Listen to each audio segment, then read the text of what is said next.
ejecución, porque nuestra Ley Nacional de Mecanismos, pero no alcanzo mucho mencionarlo, establece la obligación de 180 horas de capacitación y que haya una certificación, porque tenemos mucha movilidad en los estados, y un día son mediadores, y al siguiente son fiscales, y al siguiente son secretarias, y entonces es un problema enorme. La ley trata de resolverlo así. Y lo que queremos es que esta certificación, si estás hablando de ejecución y delitos graves, bueno, se amplíe. No es lo mismo llevar un delito grave en justicia restaurativa que uno que no lo es. Pero no hay esta diferencia en la ley. Hacer ajustes para evitar la revictimización.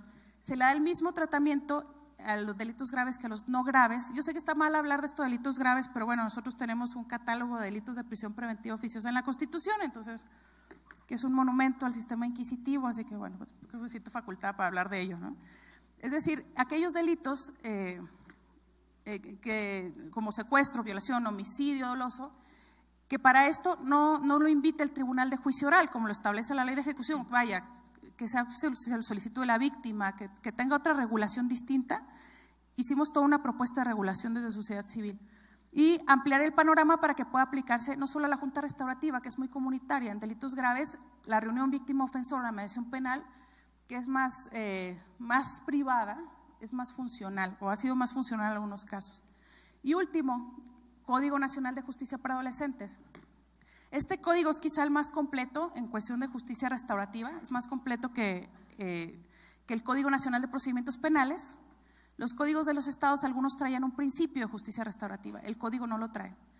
La Ley de Mecanismos no habla de justicia restaurativa porque, bueno, en realidad no le corresponde, son mecanismos alternativos. La Ley de Ejecución lo estamos metiendo, pero el Código Nacional de Justicia para Adolescentes, hay una iniciativa que presentamos hace una semana, que trabajamos varias organizaciones de sociedad civil, especialistas y la UNICEF México, y construimos, después de muchas mesas de discusión,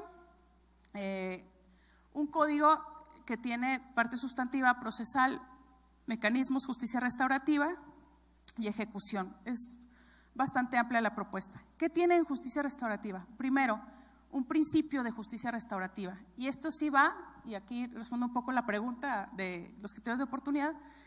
Este principio va hacia todo el sistema. ¿Qué quiere decir? Que no solamente trate de aplicar un proceso restaurativo como un mecanismo alternativo o incluso en ejecución, no, sino que los operadores, las y las operadoras lo apliquen en sus decisiones cotidianas. ¿Cuál sería un ejemplo perfecto de ello? Lo que se habló del criterio de oportunidad. Uno de los requisitos para aplicar criterio de oportunidad en mi país es que de los tantos requisitos es que esté satisfecha la reparación del daño. Si alguien con un lente restaurativo, un juez con un lente restaurativo, entonces va a mandar, no va a decir son 5,000 pesos, páguele para darle un palomazo al requisito. Un juez con un lente restaurativo que obedezca, o que no solamente que tenga el principio, sino que nos falta mucha sensibilización, que tenga un lente restaurativo va a decir, ¿por qué no lo mando a justicia alternativa para que este requisito de reparación del daño se dé en conjunto con la víctima? No solamente que la persona adolescente vaya y pague, ¿no? O sus papás, que es peor.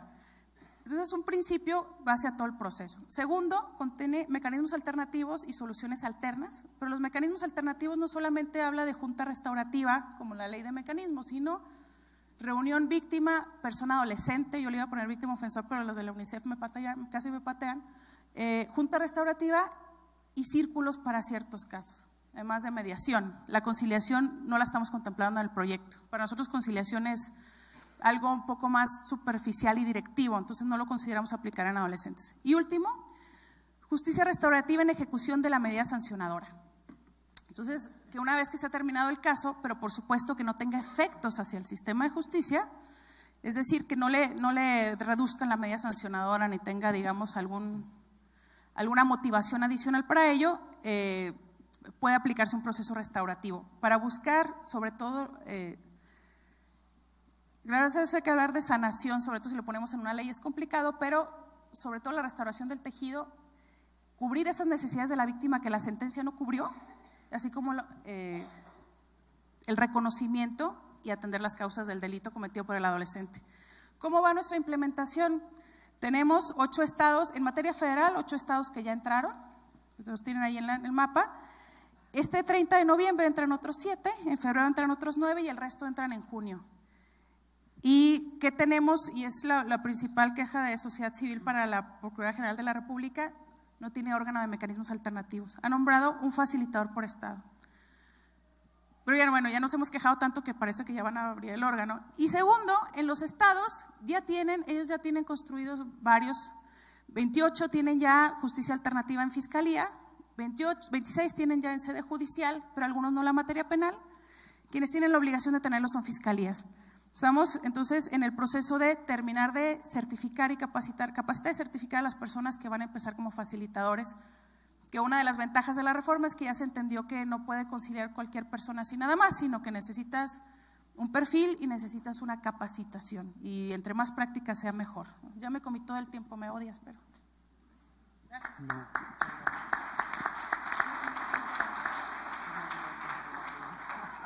Muchísimas gracias, Violeta, por tu intervención muy ilustrativa acerca del sistema acusatorio mexicano, que como bien lo denominaba, ellos lo denominan criterio, nosotros principio, que se puede definir el principio de oportunidad como una facultad discrecional que tiene el Ministerio Público o entre nosotros la Fiscalía General de la Nación, a partir de la cual puede renunciar a perseguir un delito o, como lo mencionaba la doctora Mónica Pedrosa, puede suspender el proceso para, entre otras, utilizar esa mediación fallida de la que nos habló la doctora Mónica.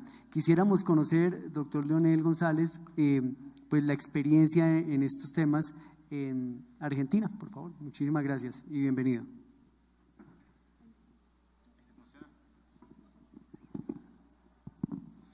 Bueno, muy buenas tardes a todos y a todas. En primer lugar, en nombre de CEJA, quiero agradecer a las instituciones coorganizadoras de este seminario por los esfuerzos que se han colocado en establecer tanto los paneles que hemos escuchado ayer como los de hoy, y en particular este panel que, en mi opinión, lo que nos permite es generar un punto de encuentro entre la justicia penal y la justicia civil a partir de lo que el concepto de justicia restaurativa nos permite.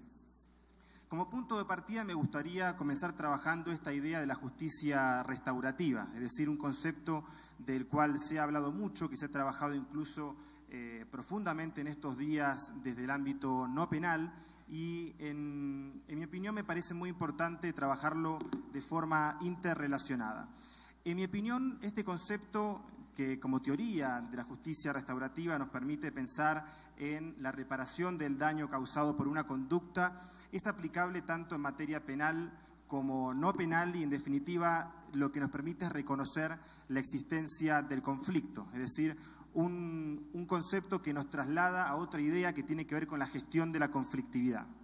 Con lo cual, un primer punto de partida que me parece importante señalar es que estamos hablando de cómo gestionamos la totalidad de los conflictos que un sistema de justicia tramita o las peticiones que recibe. Con lo cual, una primera gran ventaja de esta teoría de la justicia restaurativa es que nos puede interrelacionar permanentemente entre la justicia civil y la justicia penal en esta idea que se ha trabajado mucho sobre la gestión de la conflictividad, que tiene que ver básicamente con cómo utilizamos los instrumentos de los cuales disponen los códigos en materia penal y en materia civil para poder canalizar y dar respuesta a las demandas, o más bien a las denuncias, se trate de justicia civil o penal, que el sistema recibe.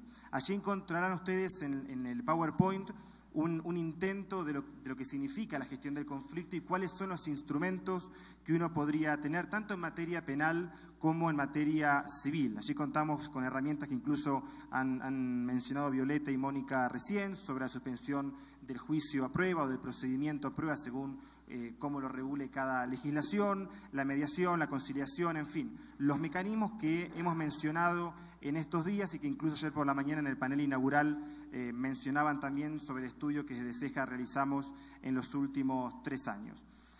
Antes de ingresar a hablar propiamente del nudo de mi intervención, que tiene que ver con cuál es la situación y desafíos de la justicia penal en esta materia, y sobre todo pensando en esta interrelación permanente que existen entre ambas jurisdicciones, me parece muy importante remarcar cuál ha sido la situación de la justicia civil y cómo esto ha impactado en la justicia penal, al menos con 3 grandes indicadores. A nivel general, como un dato de contexto o para marcar cuál es el escenario, uno podría decir que del 100% de los casos del sistema de justicia, y allí lo indican los números de algunos países, siempre tiende a ser mucho mayor el número de casos en materias no penales, es decir, que la justicia civil, allí podrán ver casos como el de Chile, que tiene el 81%, Brasil con el 84%, sigue siendo preeminente y sigue teniendo una carga de trabajo mucho mayor a la justicia penal. Con lo cual partimos de la base de que hay una gran desproporción respecto a los casos que tramitan tanto la justicia civil como la justicia penal. Y a nivel particular, ¿cómo ha reaccionado la justicia civil frente a este indicador? Es decir, ¿cómo se ha posicionado frente a un gran índice de casos que debe gestionar? Por un lado, ayer escuchábamos durante gran parte del día y fundamentalmente por la mañana cuáles son los proyectos pilotos que existen en diferentes países de América Latina respecto a soluciones alternativas de resolución de conflicto. Uno podría decir, y Néstor Ceja lo ha manifestado en este informe que ayer presentábamos, que uno celebra la existencia de estos proyectos, pero seguían teniendo un gran déficit respecto a que son proyectos pilotos, es decir, que no se han podido instalar de forma integral y que aspiramos a que esto así sea y seguramente muchos de los esfuerzos de estos países están en ese camino, pero bueno, la situación real es que nos encontramos frente a proyectos pilotos, es decir, respuestas parciales frente a ciertos segmentos del procedimiento civil. Y por otro lado, con respecto a cuáles son los tiempos de respuesta del sistema de justicia civil, quiero compartirles un informe que seguramente conozcan, que realiza el Banco Mundial y que se denomina Doing Business, un informe de junio de este año que lo que hace es medir una gran cantidad de indicadores sobre el sistema en general de un país, tanto desde el punto de vista económico, social, de salud, de educación. En particular quiero compartirles un segmento de ese informe que lo que hace es analizar cuál es el tiempo de duración para que un contrato sea ejecutado, es decir, desde el momento en que se presenta la demanda hasta el momento en el que efectivamente se produce el cobro.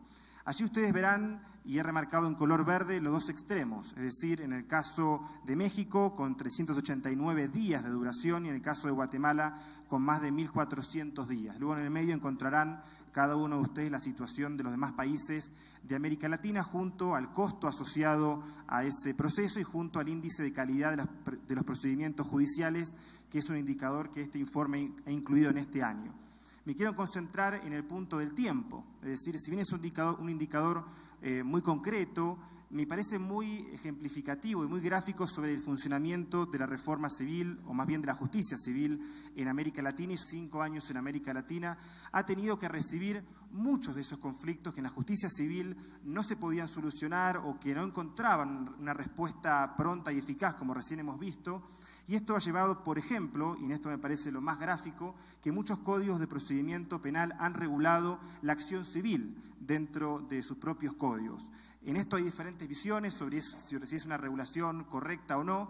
En mi opinión, creo que es introducir en un procedimiento penal un fragmento de procedimiento civil que nada tiene que ver con la materia penal, y en esto quienes están a favor pueden plantear que se soluciona simplemente con una capacitación para los jueces penales para poder gestionar esos casos civiles. Yo creo que en esto, y quizá mucho más pragmático, creo que la acción civil debiera estar fuera de los códigos de procedimiento penal, pero sin perjuicio de mi opinión, lo cierto es que los códigos lo han regulado. En el caso argentino, por ejemplo, el Código de diciembre del 2014 así lo regula, y tantos otros códigos como el caso chileno, si no me falla la memoria.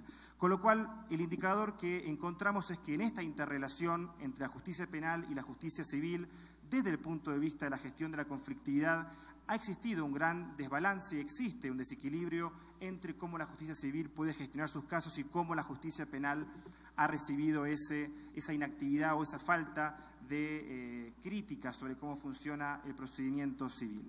Frente a esta situación, y para también responder al objetivo de este panel que tiene que ver con trabajar el ámbito de la justicia penal, yo creo que hay dos grandes tareas o dos grandes desafíos que la justicia penal tiene por delante en materia de gestión de su conflictividad y en materia de justicia restaurativa. Yo en esto quiero compartir una visión distinta a la que plantea Mónica, una forma distinta de ver lo que significa la justicia restaurativa y estos principios de aplicación. Yo creo que, y así lo regulan algunos códigos, hay ciertos momentos procesales para poder 5 minutos. O mi teléfono funciona mal o yo hablo demasiado. Creo que me inclino por lo segundo. Yo en esto creo que los códigos así lo regulan. Hay ciertos momentos procesales para poder aplicar estas salidas alternativas. Por ejemplo, los códigos de los últimos 2 años, me refiero al código mexicano, al código de Ecuador y el código argentino, regulan que las salidas alternativas, y en particular los acuerdos reparatorios y la suspensión condicional, que en eso coincido, no debe confundirse con las facultades discrecionales, pueden ser aplicadas hasta tanto se dicte el auto de apertura a juicio oral. Y en esto algunos estudios de los últimos años nos indican que la no regulación de ciertas etapas procesales para aplicar estas salidas genera una sobrerecarga de la etapa de juicio. Por ejemplo, les quiero compartir rápidamente un informe que se hizo en Argentina, y en esto lo recuerdo porque soy argentino, se habrán dado cuenta, de lo que fue el 2002 al 2012, del 100% de los casos que se fijaban en audiencia de juicio, el 31% de los casos en ese día se resolvían con la suspensión del juicio a prueba y el 50% con acuerdos abreviados, con lo cual simplemente el 19% se hacía efectivamente el juicio. En esto creo que es muy importante regular etapas procesales para aplicar ciertas salidas, en esta idea que Jaime trasladaba ayer de trabajar en un sistema de filtros y en un sistema de espinas, en donde uno sabe que hasta cierta etapa procesal uno puede aplicar esa salida, y si no, los efectos son estos que acabo de mencionar, con un código que sigue vigente en Argentina y que sigue previendo la posibilidad que se apliquen en cualquier momento del proceso. Y por otro lado, quisiera trabajar cuáles son entonces los 3 grandes metas desde el punto de vista del rol de la institución más importante, quizá, o con mayor cantidad de responsabilidades en la reforma en materia penal, que tiene que ver con el Ministerio Público y cómo desagregar en 3 grandes tareas la gestión de las salidas alternativas. En esto lo planteamos a partir de la experiencia acumulada de CEJA y de haber trabajado con gran parte de los ministerios públicos en los últimos años, y que vemos se trata de un déficit muy profundo. En primer lugar, la falta de análisis de los casos. En esto ustedes conocerán la existencia de las denominadas unidades de decisión temprana o de salidas alternativas, que tienen como objetivo recibir estos casos para poder conciliar, para poder mediar o para aplicar una suspensión del juicio a prueba. En esto nosotros vemos la falta de un ejercicio profundo sobre qué tipo de casos pueden serle aplicada una salida alternativa y en cuáles casos deben ser investigados para poder llevarlos hacia el juicio. En esto les propongo una metodología posible, que no voy a leer porque pueden encontrarla en el PowerPoint, pero sí me parece muy importante que reflexionar sobre qué tipo de criterios aplicamos para derivar los casos y qué tipo de derivación hacemos, es decir, hacia qué tipo de salida. En esto lo que hemos visto nosotros es que existen 2 grandes criterios. Uno asociado al monto de pena, es decir, los delitos que tienen montos de penas entre 1 y 3 años son automáticamente considerados como casos simples, y a partir de allí es que son casos enviados a salidas alternativas, y los casos más complejos desde el punto de vista del monto de penas son casos que se investigan. Esto que nos remite a la justicia correccional y la justicia criminal, es decir, ciertos casos que por su simplicidad respecto al monto de pena son tratados por jueces unipersonales versus casos que son tratados por tribunales colegiados. Yo creo que en esto hay que superar esta visión y podríamos plantear una visión mucho más compleja que tiene que ver con analizar en cada caso en particular qué posibilidades de éxito existen para aplicar una salida alternativa o no. Y en esto la exigencia de los fiscales tiene que ver con ciertos, como allí planteo, cierta información y ciertas categorías de análisis que deben aplicarse para saber si en ese caso, sin perjuicio del tipo de delito y sin perjuicio de la pena en expectativa, se puede arribar a una salida alternativa o no. Un segundo paso, y para mí esto es el núcleo de lo que quiero compartirles en esta intervención, tiene que ver con la consideración de la vulnerabilidad del imputado. En esto las salidas alternativas en materia penal creo que tienen una gran deuda desde el punto de vista de la justicia restaurativa, y que tiene que ver con hacerse cargo del conflicto social tras el delito. En esto, cuando uno ve las audiencias de suspensión del juicio de prueba, advierte que simplemente a partir de la anuencia de las partes y sin que el juez tenga la facultad, como así lo exige su función, de controlar la garantía o la legalidad de las garantías del procedimiento deba garantizar si efectivamente esa salida es la más adecuada en función a la conflictividad que atraviesa o no el imputado. En esto encontramos experiencias como la de Chile sobre tribunales de tratamiento de drogas, en donde frente a la situación de conflictividad en un consumo problemático de alcohol o frente al consumo problemático de drogas, son derivados a un programa especial de rehabilitación en donde ese juez, sin constituirse en un juez especializado, debe darle seguimiento y comprobar si ese imputado, si ese individuo en particular ha podido superar o se ha cumplido con ese programa de rehabilitación. Yo creo que en esto el rol del Ministerio Público es clave en poder ejercer un análisis muy profundo sobre cuáles son los recursos sociales existentes, es decir, sobre ciertas instituciones que pueden recibir al imputado para poder tratar su conflictividad y a partir de ese ejercicio poder solicitar la medida más adecuada a esa conflictividad. Los ministerios públicos en esto, y quiero insistir, creemos que tienen una gran deuda en qué tipo de solicitud realizan y qué tipo de vinculación esa medida que solicitan está vinculado a la situación de conflictividad del imputado. En tercer lugar, lo que tiene que ver con el control y seguimiento, algo que se adelantaba ayer y lo mencionaba Jaime por la mañana, y que tiene que ver sobre cómo le otorgamos legitimidad al sistema de justicia y fundamentalmente qué tipo de legitimidad le damos a la decisión de ese juez cuando aplica una suspensión del juicio de prueba o, por ejemplo, una medida cautelar o un acuerdo reparatorio. Y en esto creemos que es fundamental para poder seguir aplicando estas medidas y para que la víctima, a un concepto que recién Mónica hacía hincapié y coincido absolutamente, pueda ver la salida como una salida de calidad y una salida que va a responder a su demanda, en muchos casos demandas que tienen que ver con punición directamente, puedan seguir siendo aplicadas y que no terminen siendo deslegitimadas por su falta de aplicación y fundamentalmente por su falta de seguimiento. En esto hay algunas experiencias, como el caso de la provincia de Santiago del Estero en Argentina, que instituyó una oficina de mecanismos de seguimiento de medidas cautelares y de suspensión del juicio de prueba, que ha demostrado en muy poco tiempo altos índices de cumplimiento. Es decir, que cuando hay una institución preocupada en que estas medidas se cumplan, no automáticamente, pero sí porque hay alguien que se está ocupando de esto, los índices de cumplimiento aumentan y desde el punto de vista de cómo responde el sistema es fundamental completar el círculo de la solicitud, la aplicación de la medida y su supervisión. En tercer lugar, y para ir cerrando y cumplir con los tiempos, yo creo que, volviendo al tema de la acción civil, hay un gran desafío, un gran camino que recorrer sobre cómo las interrelacionamos con las salidas alternativas y en particular con los acuerdos reparatorios. Esto que recién les mencionaba de que muchos códigos regulan ambas posibilidades dentro del procedimiento penal y que en mi opinión hay tres grandes tareas.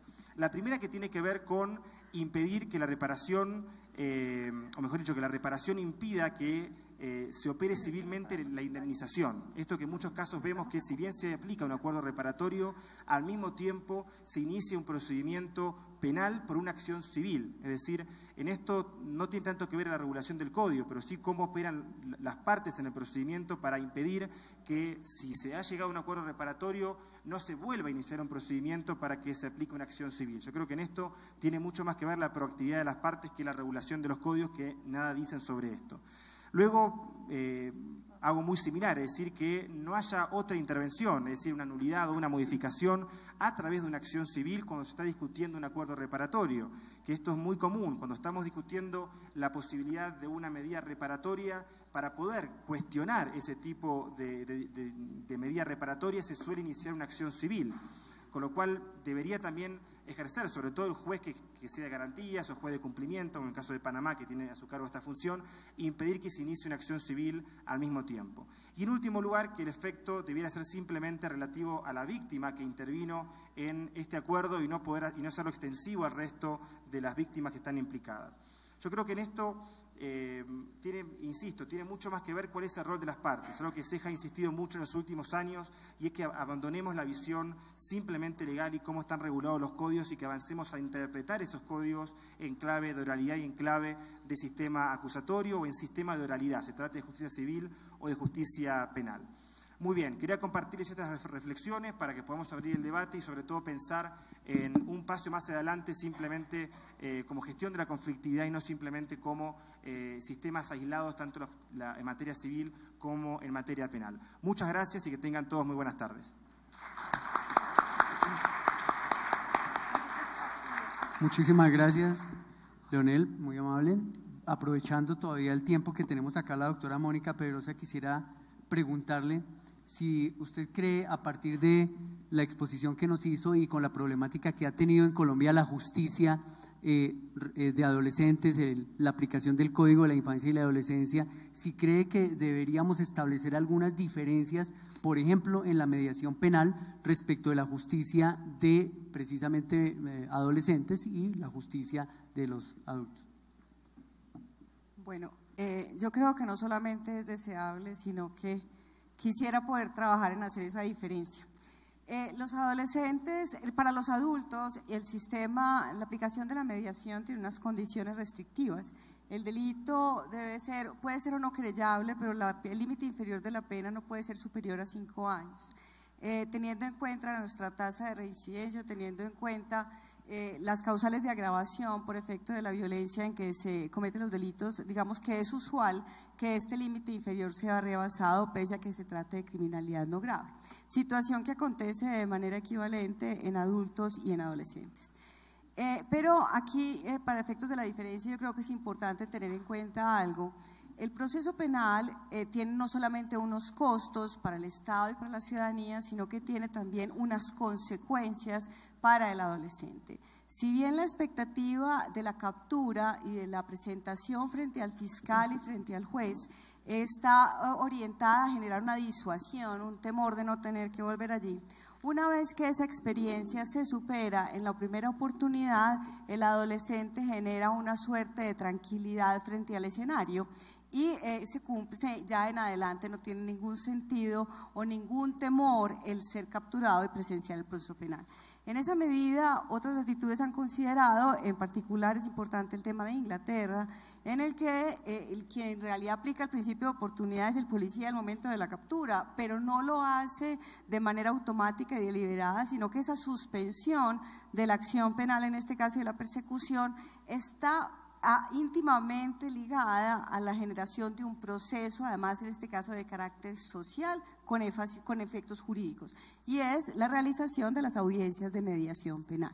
En esas audiencias de mediación, el adolescente, más allá de comprometerse con la reparación material del daño, porque pagarle a los almacenes de cadena en Colombia o a Carrefour en Chile o al Éxito en Colombia, lo que cuesta la lata de atún que se pudo haber robado el adolescente, no tiene ningún interés, digamos, de fondo en el problema. Lo realmente importante son los acuerdos en relación con los determinantes del comportamiento del adolescente. Si esa mediación versa sobre la ocupación del tiempo libre, sobre no faltar a la escuela, sobre no consumir sustancias alucinógenas o de someterse a alguna suerte de tratamiento, que vengan de su voluntad de superar las causas detonantes del delito, al tiempo que hace que quien ha sido víctima o sujeto pasivo del hecho se comprometa con una actuación reparadora, y es vincularlo a un proceso de conocimiento del trabajo. O sea, si yo soy la fundación, pues entonces venga y trabaje aquí y así me repara, porque de la otra manera sería entonces el papá el que sufraga el valor del atún y entonces menos aleccionador es. En esa medida yo considero que no debe ser, en el caso de los adolescentes, una suerte de terminación anticipada del proceso. Debe consistir realmente en un no inicio del proceso que permita una suspensión anticipada de la acción penal desde el momento en que se comete el ilícito y la captura se reporta en flagrancia. Esa es nuestra condición natural. El estigma sobre los adolescentes, ligado a los altos costos que tiene el funcionamiento del sistema penal, que hacen que el adolescente privado de la libertad tiene un costo mensual de 1,5 millones de adolescentes en centro de privación, así como los adultos cuestan 17 millones al año, hace que uno deba pensar en un Estado con recursos limitados como el nuestro, que la inversión eficiente se tiene que hacer es generando la oferta para trabajar en condiciones de mediación y justicia restaurativa en los factores que son detonantes de la delincuencia, como la educación, como la salud o como las necesidades insatisfechas. En el caso de los adultos, si bien esa puede ser una opción, Creo que ya la delincuencia allí instaurada sí requiere no de limitarla por el tamaño de la pena, pero sí de llevarla a cabo dentro del proceso penal en orden a generar un reconocimiento de la persona del delincuente y poder generar una política más segura de seguimiento y de control de la seguridad ciudadana, que son condiciones muy distintas, que pese a hacerlo y pese a que la incidencia de los adolescentes es proporcionalmente menor que la de los adultos, pues la inclinación de la sociedad por estigmatizar a los adolescentes lo que nos está haciendo incurrir es en el error de penalizar en demasía en la adolescencia y generar una carrera criminal contra la que no vamos a poder combatir adelante porque ella misma se está convirtiendo en el factor de riesgo más importante para el círculo de la criminalidad. Entonces, en esa medida creo que la justicia restaurativa en adolescentes, como lo dicen los tratados internacionales, como lo dice la legislación colombiana, debe ser objeto de priorización en la implementación, pero además debe tener unos mecanismos mucho más laxos para hacerlo incluso antes de iniciar el proceso penal. Me excuso nuevamente con mis compañeros, con todos ustedes, pero la verdad ya estoy a punto de una sesión. Qué pena. Gracias. Muchas gracias, doctora Mónica. Cuéntenos, desde el punto de vista de la experiencia mexicana, ¿cuáles son los retos de la justicia restaurativa en México, mi estimada doctora? Gracias. Muchos. Podría hablar de 3 o 4 muy generales, pero creo que tenemos bastantes.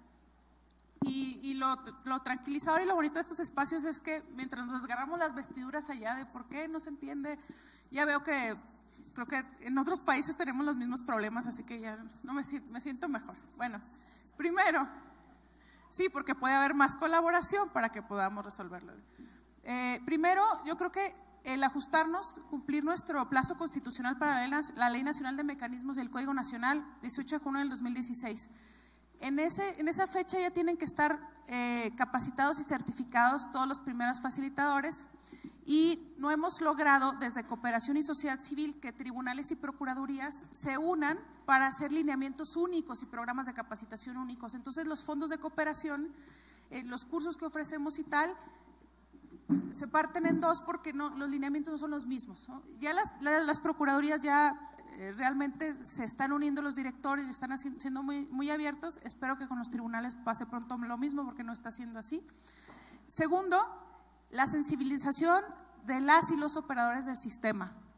Todavía vemos, desgraciadamente en las evaluaciones que hacemos a los estados, a los centros de justicia alternativa y restaurativa, vemos que después de la formulación de imputación, la canalización, incluso antes de la formulación de imputación, cuando canalizan ministerios públicos y jueces, no siempre es hacia todas las hipótesis en que puede haber un acuerdo reparatorio, sino ciertos delitos nada más. ¿Por qué? Y es una cuestión de información, porque cuando les hemos dado cursos, hasta donde hemos llegado a esos espacios, ya cuando ellos entienden de qué se tratan los mecanismos y cuáles son y con qué se comen, entonces ya hay una canalización más efectiva, pero desgraciadamente tenemos que llegar de otros lados a hacer esta sensibilización porque no hay como mucha conexión institucional en el interior. A los centros de justicia restaurativa no les hacen tanto caso, sino hay que ir a alguien de fuera. Entonces, sensibilización de las y los operadores, información de ellos. Otra cuestión también, diría, el servicio profesional de carrera. Solamente un estado de la República lo está implementando. Los demás tienen regulados algunos en sus leyes orgánicas, pero tenemos un problema enorme. Tengo 10 años trabajando en programas de cooperación y haciendo capacitaciones por el país. Vamos, capacitamos en X estado, regresamos 2, 3 años después y entonces el 10%, hicimos un estudio en cooperación de USAID, el 10% de la gente que hemos capacitado está operando. ¿Por qué? Porque los mandan de fiscales, los mandan a otra parte, es decir, no tienen estabilidad en sus puestos y entonces no puedes subir el nivel. No puedes subir el nivel hacia otros temas en los que los facilitadores podemos ir avanzando, sino que tienes que volver a dar lo básico. Y diría, bueno, finalmente, fortalecer la mediación comunitaria, la de aplicación de procesos restaurativos en el ámbito comunitario, en el escolar. O sea, estamos buscando hacer una transformación de toda una filosofía desde la ley, cuando tenemos que buscarla desde otros espacios y creo que ya lo decían ayer. Así tenemos bastantes retos. Cooperar entre nosotros, todavía hay muchos problemas entre tribunales, procuradurías, es más, entre proyectos, unas organizaciones y otras. les decía, nunca se va a acabar este trabajo, les decía en un foro la semana pasada. Tenemos que cooperar entre proyectos y organizaciones y espero también entre países y organizaciones de diferentes países. Es un trabajo hermoso que no se acaba nunca porque justicia restaurativa aplica en todos los ámbitos y entre más personas haya haciéndolo y presentando resultados, que es otro de nuestros retos, monitoreo y evaluación, presentando resultados y hablando de ello, más trabajo vamos a tener todos y más herramientas para nuestra vida personal y profesional. Muchísimas gracias.